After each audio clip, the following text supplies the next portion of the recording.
media. What's going on, ladies and gentlemen? Welcome back to the Fringe.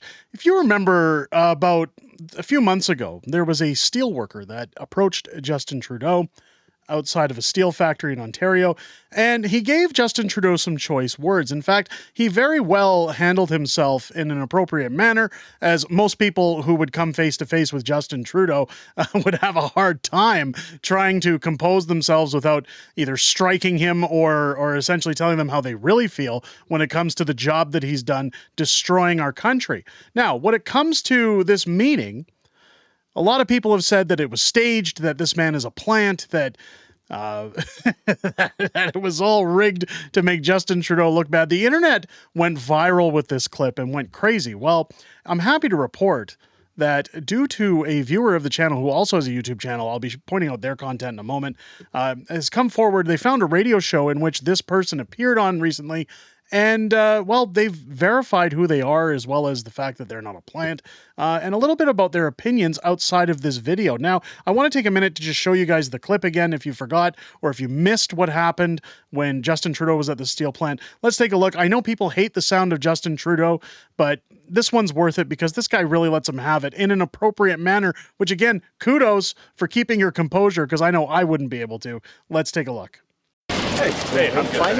Just one of 5 minutes again. Well, we got donuts over here if you want to thank you for your hard work. I can bring some for my kids here. Okay. The 25% tariffs we just brought in on Chinese steel is going to help you out. That's going to keep my job, That's going to keep your job. What about the 40% taxes I'm paying, and I don't have a doctor? The $400 million that we invested to invest in the car means you're going to have a job for I think you're only here for another year. We won't see you around probably another year. Well, that's what elections are for. That's right. And I look forward to everyone exercising the right to vote. Yep. Basic choice. We're going to invest in you and your job. So I don't believe you for a second. Dental care? Do you know anyone who got dental care? Yeah, I pay for it myself.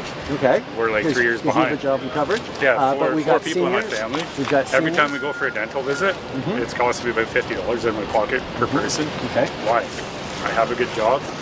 You're not really doing anything for us, Justin. Well, actually, we just invested so 500,000 people who hadn't been to the dentist got to go to the dentist over the past few months. Probably like my neighbor that doesn't go to work because she's lazy. Well, She just doesn't go to work. She lives the same life I do. Most Canadians try to stick up for each other, and that's what we're going to keep doing. Yeah. Good luck and take care of your family, sir. No, I'm good. Thank you. All right. Have a nice day. Have a good day, sir. Saying, no, I'm good, thanks, have a nice day. He didn't even shake Justin Trudeau's hand. And again, you love to see it. But here's where it gets interesting. Now, after that clip, a lot of people had said, this was a plant. This was staged. This was all there to get a gotcha moment on Justin Trudeau. Of course, the left doesn't know how to handle reality sometimes. But Radio Reaction, this man's channel is great. It's on YouTube. Go check it out. I will have a link down below in the description for Radio Reaction. But again, he caught a radio show where the steelworker had actually appeared on there. Now, again, much to people questioning, is this person legitimate? Were they a plant? Are they part of a union plant to make Justin Trudeau look bad?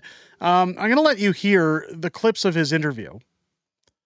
And I'll let you decide for yourself. Let's take a listen. I'm not a political guy, but I understand that this is staged. He's running a campaign.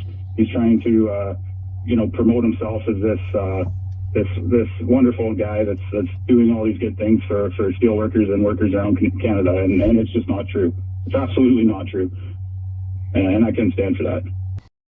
So again, coming out blatantly, I can't stand for it. I don't want to have anything to do with it. Again, the radio station asks him again where he stands on things moving forward. Let's take a listen. I didn't know. You know what? I had a lot of thoughts going on in my mind. There was like things like. Obviously, there's lots of media around. There's lots of RCMP officers and security, and it's pretty sad that I was actually thinking like if I go up there and just speak my mind to them, maybe there will be some consequences, right? And I was definitely thinking about that. It didn't bother me because at the end of the day, I knew I was going to maintain control of my actions and just stay in control of my thoughts and stuff, and not do anything, to get me in that situation, right? So again, maintaining your thoughts, and as I said earlier, kudos for doing that. I don't think I could. But again, where he states that he was going to have possible consequences for approaching Justin Trudeau at a PR stunt. I mean, this is the country we live in where you're not allowed to question your political representatives and without fear of having your bank account frozen, being jailed, losing your livelihood. I mean, this man was on camera. He could have lost his job. Maybe his boss fires him for indecent conduct or something afterwards when he's done talking with Justin Trudeau. This is a man who also stated he had 4 people in his house. He obviously provides for his children, his family. He's just there to look after his best interests. So by taking a risk of talking to Justin Trudeau, again, this is where politics needs to take a back seat, and we need to realize that civil discourse is the way to move forward. Again, I congratulate this man for keeping his composure. He did ask the right questions, again, refusing to shake Trudeau's hand. That makes a statement. But it also helps when your government listens back, and of course, we didn't see that with Justin Trudeau. Let's take another clip here. What I realized after is it really didn't matter what I said to him because he was not listening to me. He didn't have an answer for anything I said. So really at the end of the day, it really didn't matter what I said to him. I wasn't going to get a proper response anyway.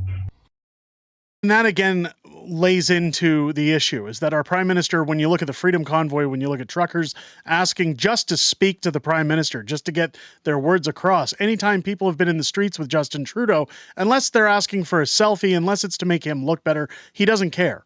We all know he doesn't care. The Liberals don't care. And you can see it in the House of Commons as they're starting to break apart. And again, they're talking about ousting Justin Trudeau. Parliament's talking about being prorogued. There's billions of dollars that are unaccounted for that Justin Trudeau is now on the hook for. Everything's spiraling out of control. Where are we, folks? What time are we living in? Let's wrap up with the steelworker head. Well, and that's the thing here. I have no problem paying taxes, but I'm, I'm a pretty frugal guy. I really pay attention to my bills and how much money is coming in, how much money is going out. I really focus on budgeting. And when I'm spending this kind of money or paying this kind of money in income tax, like it's up in it hit like the $50,000 mark, right? Between my workplace income and my rental property and that, it's a lot of money, right? And I'm looking at my country going, okay, I'm paying all this money. What am I getting for it? What is my family getting for it? What's going on here? I mean, you can bring up any topic from healthcare to the justice system. It's all wrong. It's all backwards. Nothing is going the right way, and that doesn't sit well with me. So right there again says it all. Again, big thank you to Radio Reaction for giving us permission to use those clips on the channel. Guys, I don't want to take away from his views, so please go check out the full video over on Radio Reaction's channel. I will have a link down below in the description. And again, a huge shout out to him for attending our live streams, which you should be doing on Fridays as well. But again, I digress. This is one of the things I came down on when I was putting my hat in the ring to run for mayor of Calgary was that really, this all comes down to the fact that when it comes to income taxes, when it comes to property taxes, when it comes to any taxes that we're paying these days, it seems that the taxes aren't going to any programs that are actually making a difference. The taxes are going towards kickbacks and perks for elites to essentially sit in an office and say that they're in charge. We're being taxed on an 11 and given a 3. And this gentleman has it absolutely right when he says that I'm paying roughly $50,000 a year in taxes. What am I getting for those things? In fact, when you look at society right now, you drive around your own city, whether you're in a small town, whether you're in Calgary, a major city like Calgary or Vancouver, Montreal, Toronto, Winnipeg, I don't care where, drive down a major road. Take a look at your road's conditions. Take a look at upkeep of your city. Take a look at grass around your area. Is it being maintained? Is there work being done to restructure roads that maybe have potholes or issues inside of them to secure safe driving conditions? Or is there less crime in your city, or is crime growing? Is there enough resources when it comes to police, fire department, emergency crews to handle a town or city's needs? These are the reasons we're supposed to be paying tax for infrastructure and services. We're not getting it. And you got guys like Justin Trudeau saying, hey, we got donuts over here if you want to figure out how you're going to eat for the rest of the day, because we're taking all of your money to sit on lavish plane trips across the country, to give to our friends, to pad pockets of people who don't even qualify for things like the SDTC. It's up in the air at this point, folks. Again, we need a tax revolution. We need people to start questioning our own MPs. Again, even the ones we like, when they come to our front doors, when they're asking for our votes, anytime they want to approach us, what are you doing to change things and make them better? It doesn't get any more real than this, folks. And again, I commend the steelworker for going on the show, for talking about why he spoke to Trudeau, again, the risks he was taking, and showing that this wasn't a plant job, but essentially something that was serious and needs to be looked at on a global scale, or at least a national scale in the country, because he's not the only worker who's fed up with the way that Justin Trudeau has handled the country. Let me know what you guys think down below in the comments. Are you happy to see this isn't a plant, that this is somebody who's legitimate, who's willing to share their story? Or do you think that this is a nothing burger? Let me know. I'm sure you will down below in the comments. If it's your first time here, I hope this video has earned your subscription. Make sure as you're clicking that button, you turn on your bell for notifications. Join me live on the channel each and every Friday night at 6 p.m. Pacific, 8 p.m. Central, as I sit down with my beautiful wife, Mrs. Fringe, and go over everything that's happened this week in politics, everything we know that's coming up in the week ahead, as well as we have some Q&A and back and forth within the community. It's always great to see you guys each and every Friday night. We have one of the best communities on this platform, and I look forward to seeing you, as well as my wife, every Friday night here on the channel. I hope you guys enjoyed this video and have a great rest of your day. I'll catch you on the next one.